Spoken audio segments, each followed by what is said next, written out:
बहुत सारे विलेजेस में है। और उसको मैंने तो आप बोलते हैं सब कभी रात भर गांव में रोने की आवाज आ रही थी, उसको बोलते तो खेडेगावात एक शब्द आहे भुंकणे,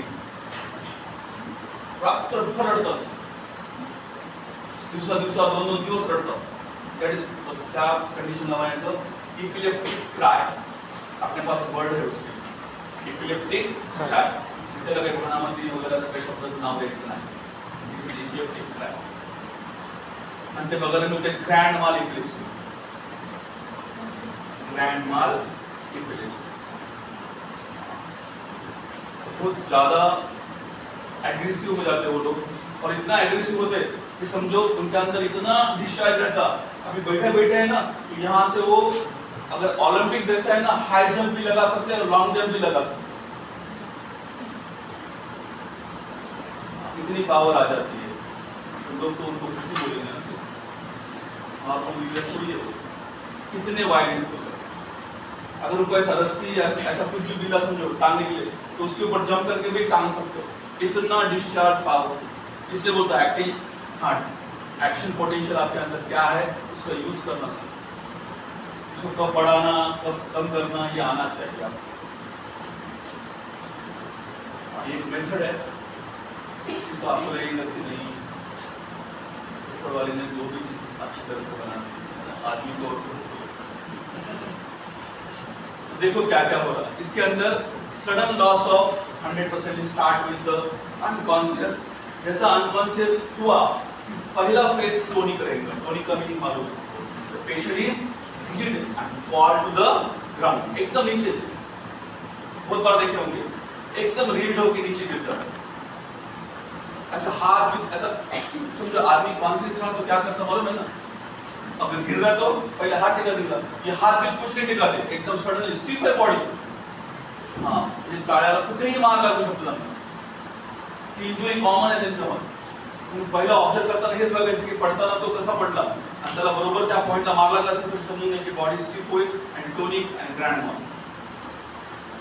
रेस्पिरेशन आर इंटरप्टेड एकदम, हाँ चेन स्ट्रोक ब्रीथिंग, और उसके अंदर सडनली इतना वाइब्रस कि आवाज आने लगता है, असं वाटतं की मधून दुसरं कोणतरी माणूस बोलायला, इतकं घोर घोर घोर घोर घोर घोर घोर आवाज करतो रेस्पिरेटरी। बघितलं का इपिलेप्सी? हाँ एकदम साऊंड यायला लागतो त्यांचा वेगळा, असं वाटतं त्यांच्या मध्ये दुसरा एक माणूस बसला आणि तो आवाज करतो। आठवायचं बैक अर्ज, और सडनली 1920 चलता देता है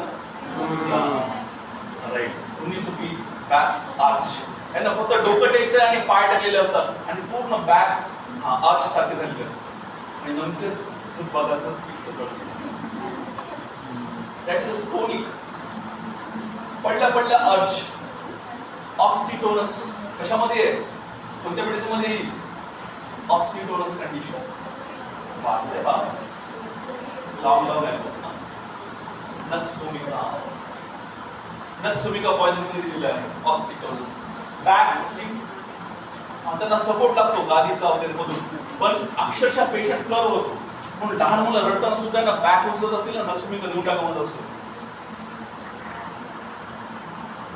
स्टिफनेस आहे, इरिटेशन ऑफ स्पायनल कॉर्ड, हे तेच इंडिकेट करेल, असं काहीच नाही। Discharge block at the spinal cord that arches, last about 1 minute पर्यंत असं राहू शकतो पेशंट। जसं 1-1.5 मिनिट संपायला आला की लगेच क्रोनिक फेज चालू होतं, आणि ह्या फेज मध्ये ज्यांनी बघितलं ना ते तर तिथून पळून जातं। पहिले ना पडल्या पडल्या जवळ येतील, थोडंसं ते आवाज वगैरे ऐकत येईल, त्याला असं वाटतं काहीतरी प्रकार चालू आहे चालू आहे चालू आहे, आणि जसं क्रोनिक फेज चालू झाली मग तर दूरच, कारण का इथे सगळ्यात जास्त डेंजरस होऊन जातो पेशंट, त्याची टंग बाईट होऊ शकते, ओके, तो इतका वायलेंट होऊ शकतो, मग त्याला आवरणं सुद्धा अवघड होऊन जातं। 4-4 माणसं जरी त्याच्या 2 पायावर 2 हात पकडून ठेवले आणि एकदम त्याच्या जिभेमध्ये किंवा तोंडामध्ये काही ठेवण्याचा जरी प्रयत्न करत असेल तरीही अवघड होऊन जाते, इतकं ते वायलेंट होतात। तो फेज आहे क्रोनिक। फर्स्ट फेज झाल्या फॉलोड होत आहे। आतापर्यंत आपण बघितलं ते वेगवेगळे होते, एक सिंगल दिसायचं 1-2 मिनिटांमध्ये इपिलेप्सी, पण ही इपिलेप्सी कमीत कमी 7 ते 8 मिनिट चालते आणि 8 मिनिटानंतर पेशंट एकदम कोमामध्ये जातो, एकदम डीप स्लीप 15-20 मिनिट एकदम झोपून राहतो आणि झोपून उठल्यानंतर म्हणतो माहीत का पण ह्याच्यासोबत लगेच एक डायलॉग माहीत कोण असं नाही करा chronic phase rapid muscle jerking एकदम असा फिट्स द्यायला सुरू करून देतो, सोबत मसल फ्लॅसिडिटी एकदम लूज पोलिओ लाईक एकदमच मध्ये आणि त्याच्यानंतर मग त्याला सिम्पटम यायला लागतात सोमॅटिक इनकंटन्स, टंग बायटिंग, टॅकिकार्डिया, हेवी सलायव्हेशन आणि कधी कधी सलायव्हेशन सोबत फेस पण येतो, फ्रोझी सलायव्हेशन तोंडातून येतात ना फेस यायला सांगतो. हे सगळं ह्या फेज मध्ये होतं. इपिलिप्सीचा हा पूर्ण टाईप सांगतो मी ग्रँड मार्क, हा लॉंग क्वेश्चन येतो तुम्हाला सगळंच लिहायचं त्यामध्ये टोनिक टोनिक. त्याच्यानंतर मग जसं तो त्याच्यातून बाहेर पडायला लागतो तेव्हा तुम्हाला headache, confusion, nausea, drowsiness and disorientation ओळखत नाही आजूबाजूला आणि इथे राहते लास्ट फॉर आवर्स एक दीड मिनिट आणि पेशंट एकदम त्या फेजमधून बाहेर पडला की त्याला झोप लागून जाते आणि झोपेतून उठला की तो डोकं जड पडलेलं असते, कन्फ्युज असतो, कुठं काय झालं काय नाही त्याला काहीच कळत नाही. तर पेशंटला सांगाल की असं असं झालं पडला होता, मी लक्षाचे पैसे करून जोर पळून गेले है ना. अटोनिक ड्रॉप अटॅक हा कसा आहे बघा,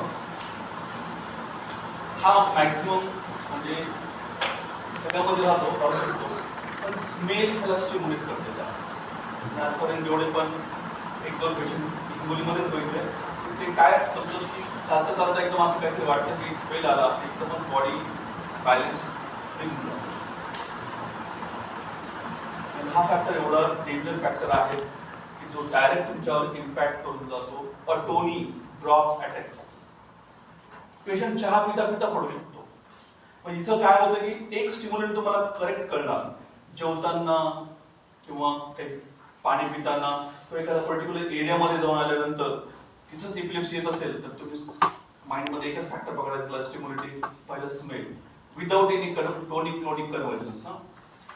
टोनिक क्लोनिक कोणताच प्रकार नसतो, डायरेक्ट अटोनिक होऊन जातो तो, काहीच त्याच्यामध्ये नाही, एकदम फ्लॅसिड होऊन खाली पडतो. पण ह्याचा मार लागण्याचा प्रकार थोडा वेगळा आहे कारण हा पेशंट कम्प्लिटली अनकॉन्शियस होत नाही. तो पेशंट स्वतःला थोडंसं वाचू शकतो पडता पडता, एवढाच फरक आहे. कोणत्या 2 टाइप मध्ये इपिलेप्टिकस देखो ये कुछ फोटो है आईसीयू लेवल के, इतना लगा के रखना पड़ता है बच्चों को.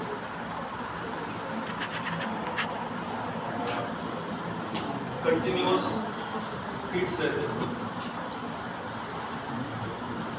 और ये repeatedly with no recovery of conscious between 2 attacks.